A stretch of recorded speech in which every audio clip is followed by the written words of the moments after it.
தமிழ்நாட்டு மக்களின் உரிமை மற்றும் வளர்ச்சியை மீட்டெடுக்கும் வகையில் தேர்தல் அறிக்கையில் இடம்பெற்றுள்ள 133 வாக்குறுதிகளின் முக்கிய அம்சங்கள் குறித்து இந்த தொகுப்பில் பார்க்கலாம்.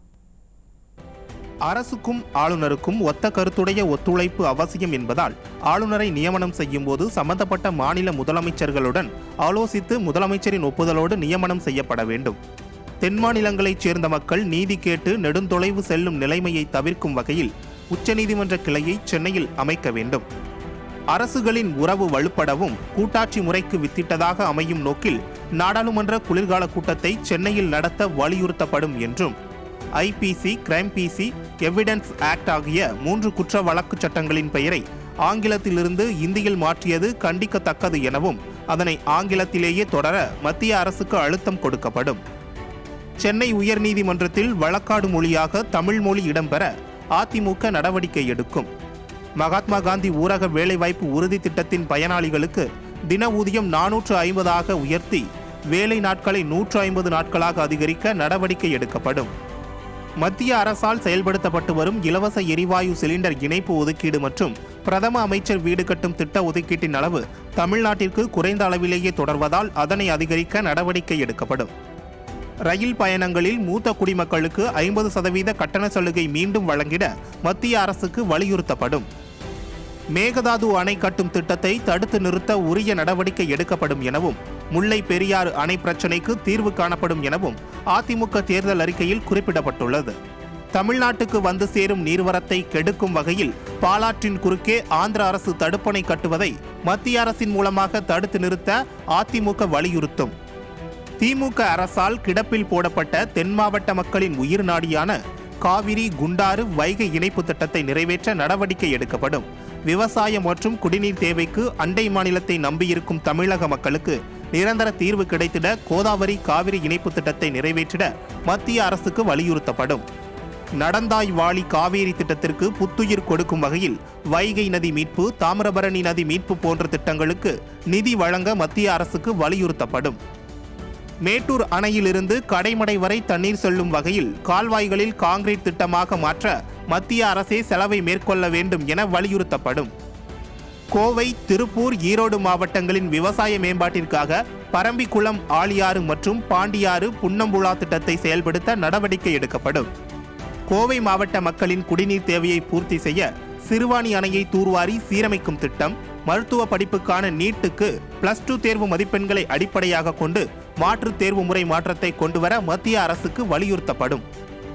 விவசாயம் மற்றும் குடிநீர் பிரச்சினைகளை நிரந்தரமாக தீர்க்கக்கூடிய மழைநீர் சேகரிப்பு திட்டம், குடிமராமத்து திட்டத்திற்கு மாநில அரசுக்கு மத்திய அரசு நிதி ஒதுக்க வேண்டும். தேசிய திட்டமாக மத்திய அரசு அறிவித்து நாடு முழுவதும் செயல்படுத்த வலியுறுத்தப்படும்.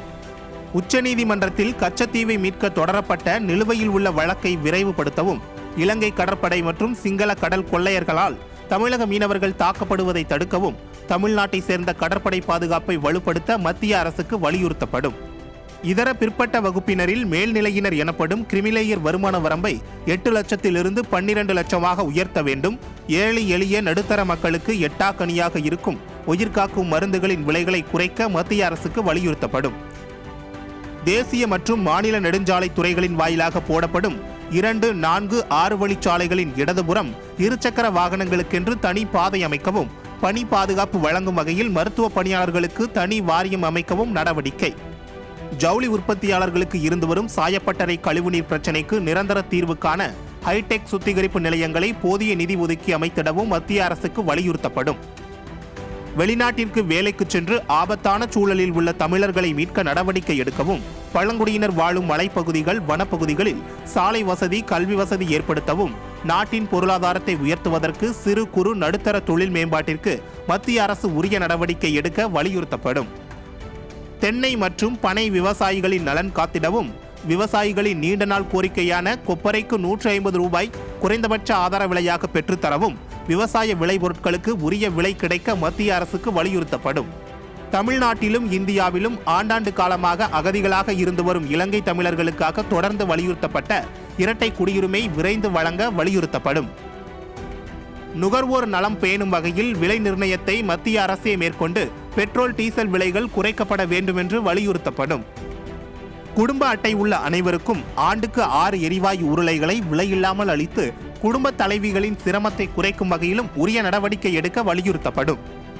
சர்வதேச அளவில் போதைப்பொருள் நடமாட்டம் மற்றும் அவற்றின் பயன்பாட்டின் அதிகரிப்பை ஒழிக்க வலியுறுத்தப்படும் என்றும், விவசாயிகள் ஓய்வு காலத்திற்கான ஊதியமாக மாதம் 5000 வழங்கும் திட்டத்தை விவசாயிகளின் நலன் கருதி வழங்க வலியுறுத்தப்படும் என்றும், விவசாயிகளுக்கு மும்முனை மின்சாரத்தை நாள் முழுமைக்கும் வழங்கிட மாநில அரசுகளுக்கு மத்திய அரசு தேவையான உதவிகளை வழங்க முன்வர வலியுறுத்தப்படும். அரசியல் அமைப்பு சட்டத்தின் 8வது அட்டவணையில் இடம்பெற்றிருக்கும் தமிழ் உள்ளிட்ட 22 மொழிகளுக்கும் ஆட்சி மொழி அந்தஸ்து வழங்கப்பட்டு மொழி கூட்டாட்சியை நிலைநிறுத்த வலியுறுத்தப்படும் எனவும், தமிழ்நாடு பாதுகாப்பு தளவாட உற்பத்தி மையம் திட்டத்தை உடனடியாக துவக்க மத்திய அரசுக்கு வலியுறுத்தப்படும் எனவும், மதுரையில் நிறுவப்பட இருக்கும் எய்ம்ஸ் மருத்துவமனையை உடனடியாக மக்கள் பயன்பாட்டிற்கு கொண்டுவர துரித நடவடிக்கை எடுக்கவும், கோயம்புத்தூரிலும் எய்ம்ஸ் மருத்துவமனை அமைவதற்கு வலியுறுத்தப்படும். பொதுமக்களுக்கு நிதிச்சுமையை ஏற்படுத்தும் வகையில் சுங்க வசூல் என்ற நியாயமற்ற வசூலை மேற்கொண்டு வருகின்ற சுங்கச்சாவடிகளை முற்றிலுமாக அகற்றுவதற்கும், தமிழகத்தில் புதிய நகரங்களில் மெட்ரோ திட்டங்கள் விரிவாக்கத்திற்கு மாநிலங்களுக்கு நிதிச்சுமையை சுமத்தாமல் மத்திய அரசே தேவையான இடங்களுக்கு திட்டத்தை விரிவுபடுத்த வலியுறுத்தப்படும்.